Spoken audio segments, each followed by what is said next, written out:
Welcome back to my channel and to my vlog. So, medyo matagal-tagal tayo hindi nagkita. Pero ngayon, tatry ko ulit kayong i-assist kung paano yung mga processes ng mga government services natin dito sa Pilipinas. Okay? So now, i-assist ko naman kayo kung paano mag-register online sa Aurus BIR. First, syempre, kailangan nating alamin kung ano nga ba yung Aurus. Quick explanation kung ano yung Aurus BIR. So, si Aurus BIR is yung online registration and update system ni BIR. And itong platform na to is nagpo-provide ng assistance para sa application for taxpayer identification number or yung tinatawag nating TIN, and yung registration of new business, and yung viewing and updating of taxpayer information. Self-explanatory naman yon. And para makapag-start tayo, syempre, isi-search nyo yung Aurus BIR. Piliin natin yung e-services BIR. Yan. Pag pinindot nyo yon, scroll down below. Ayan. At makikita nyo yung Aurus. Yan. Aurus. Online Registration and Update System. Click nyo lang yan. First time ko rin magre-register dito sa Aurus. So, sa mga existing users ng Aurus, yan, pwede na kayo magdiretso ng login. Doon naman sa mga hindi pa nakakapag-register sa Aurus, katulad ko, ayan, ito yung makikita nyo, and i-click nyo lang yung new registration. Okay? Pag na-click nyo yung new registration, pipili kayo kung kayo ay non-individual or as an individual. So, registration as an individual. So, pag clinic nyo yan, eto yan. Documentary requirements. Para sa mga sole proprietor or yung professionals, eto yung mga requirements. So, first is any government-issued ID, syempre. Okay? So, pwede yan yung birth certificate. Pwede rin yung passport, driver's license. Pwede na rin siguro dito yung national ID. Basta yung ID na ipapresent nyo or ibibigay nyo is merong name, address, and birthday nyo. Okay?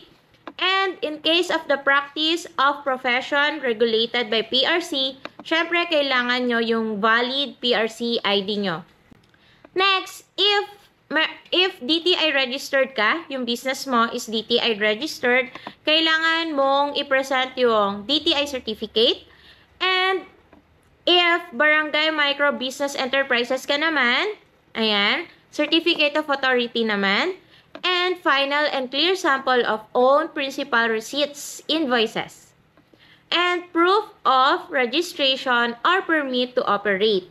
Other documentary requirements, work visa para sa mga foreign nationals, and franchise documents, if applicable lang. Okay? And if you are transacting through a representative, kailangan nyo ng special power of attorney and any government ID ng authorized representative nyo.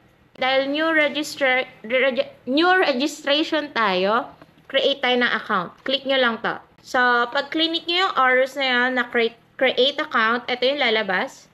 Aurus Terms of Service and User Agreement. So, basahin nyo na lang yan. And scroll down. Check nyo lang yung I have read the above terms and conditions, blah, blah, blah. Then, agree. Okay? And, eto na. Create an Aurus account. So, register as taxpayer. Okay? Then, click nyo with existing TIN or kapag wala, without, syempre. Ako, dahil meron akong existing TIN, ito yung i-click ko. Okay? So, please tick the box if you are creating an account for a branch. So, kung meron kang branch, yan, tick nyo lang to. So, yung existing TIN mo, syempre, enter mo dito.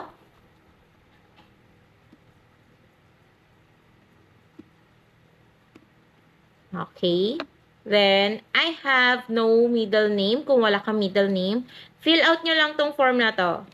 So, kailangan nyo yung name, yung TIN nyo, birthday, civil status, gender, and email address nyo. Okay. Then, please enter the email of the taxpayer. This will serve. Yan. Okay. Then, create ka ng password mo.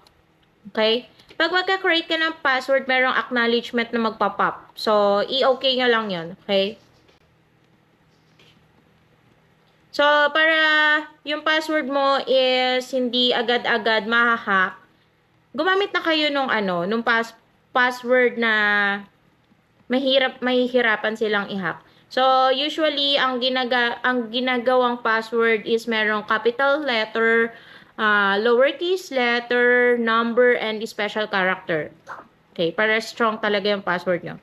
Okay, then I am not a robot. Then, register. Okay, so pag clinic nyo yung register na fill out nyo na yung form, clinic nyo yung register, may magpa-pop dito na we sent an email with a link to verify your email. Okay? So, validate nyo lang yon. Okay? Check nyo yung email address na na ni-register nyo dun sa Aurus, yung nilagay nyo. So, naka-receive na ako ng Aurus na email. So, yan. Thank you for signing up on Aurus. To complete, kailangan nyo i-verify yung account nyo. So, click nyo lang yung link na binigay sa inyo. So, pag binigyan kayo ng verification ng account nyo, within 24 hours lang yung validity nyon. So, kung hindi nyo yun maklik within 24 hours, magsa-sign up ulit kayo ng panibago. And congratulations, you have successfully created your account. Okay, since tayo ay nakapag-register na, syempre, dito na tayo sa login. Okay? Try nating mag-login para mapakita ko sa inyo kung ano yung laman ng Aurus na yon. Alam ko, pwede na kayo dito mag-update ng mga information nyo. Tulad ng siguro marital status, tapos yung address. Tingin ko mga basic information nyo yung mga pwede nyo i-update dito. Ito yung makikita natin kapag nag-login tayo sa Aurus. Meron ditong mga options na, ayan, sa baba, nandito yung home, profile, TIN ID, about Aurus and facts, ayan. So, tingnan natin sa home. Ayan. Ito na pala yun. Ito na pala yung makikita kapag clinic nyo yung home. So, nandito yung mga secondary registration, yan, books of accounts, registration system. Next, meron ditong update information. Yan, correction, change, update of registration. Meron rin closure of business. Yan, kung gusto nyo na mag-apply for closure. And cancellation of TIN. Then, meron ding register yung branch or facility. And, meron din dito, get your digital TIN ID. Ayan, sa mga hindi pa nakakakuha nung TIN ID katulad ko, yan, pwede rin kayo dito. Yan. Okay, then meron ring mga TIN inquiry. Yan. Okay, next, tingnan natin yung profile. Okay, andito lahat yung mga information na finill out nyo doon kanina sa registration form. And makikita nyo rin yan. Individual, yan. Tapos pwede ka rin dito mag-change ng password. Nandito rin yung TIN ID mo, TIN number mo, okay? Makikita nyo rin dito yung mga pending payment or mga payment history nyo. Transaction history. Then, check natin yung TIN ID natin. Bakit may error? Wait. Okay. Need nyo pala muna mag-add ng profile picture nyo before tayo makapag-generate ng digital TIN ID. Pero dito sa digital TIN ID natin, ayan, as you can see, andito yung front, andito yung back. Yung mga information sa front, yung mga information sa back, ayan, nandyan lahat. So, dito nyo na makikita kung ano yung TIN number nyo. Tapos, yung full name nyo. Then, meron ka rin parang code. Ayan, QR code. About Aurus, yan. Dito nyo lang makikita yung About Aurus, mandate, mission, guiding principle, and yung facts. Yan. Kung may mga tanong kayo na medyo naguguluhan kayo kung ano ba, kung para saan ba yung Aurus, ayan, meron dito mga frequently asked questions. Yan lang guys. So, sa susunod, i-check naman natin kung paano tayo mag-update ng information. Pero sa ngayon, i-assist ko lang muna kayo kung paano yung pag-online register sa Aurus.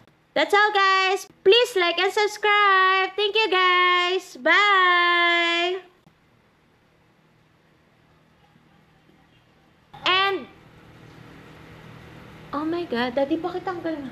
Ang ingay naman. Nakisali pa, my God. Oh my God. Kakagigil. Tanggalin mo sa saksak yan. Gigigil ako dyan eh. Sorry sa commercial. Okay, let's continue. Okay.